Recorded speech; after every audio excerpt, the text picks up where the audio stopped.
High, day 8 of my 15 days challenge. তো আজকে সকালে উঠেই আমি ছাতু গুলে 1 কাপ ছাতু খেয়ে নিয়েছি। তারপর আমি ব্রেকফাস্ট বানাতে চলে গেছিলাম। আর আজকে আমি বানাচ্ছি আলু চচ্চড়ি। তো প্রথমেই কড়াইয়ের মধ্যে তেল আর কাঁচা লঙ্কা দিয়ে দিয়েছি। তারপর আলুগুলো দিয়ে একটু ভেজে নিচ্ছিলাম। আর ভাজতে ভাজতে এখানে আমি হলুদ, নুন, চিনি পরিমাণ মতন দিয়ে দিয়েছিলাম। আর আজকে টিফিনে ছিল মুড়ি, আলু চচ্চড়ি মুড়ি আর আম। তারপরে দেখলাম মা একটা জেমসের প্যাকেট এনে রেখেছে, জানিও না কার জন্য এনেছে, তো আমি খেয়ে নিয়েছি।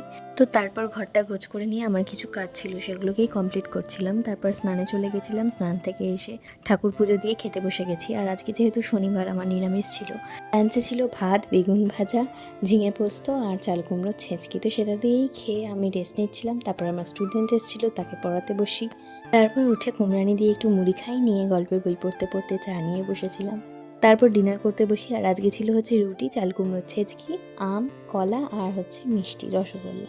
আজকে একটুখানি দুধ রুটি খেতে ইচ্ছা হচ্ছিল, কিন্তু দুধ না থাকায় গুঁড়ো দুধ দিয়ে একটুখানি কলা দিয়ে আর আম দিয়ে মেখে খাই। দেখতে হয়তো অতটা ভালো লাগছে না, বাট খেতে সত্যিই ভীষণ ভালো হয়েছিল।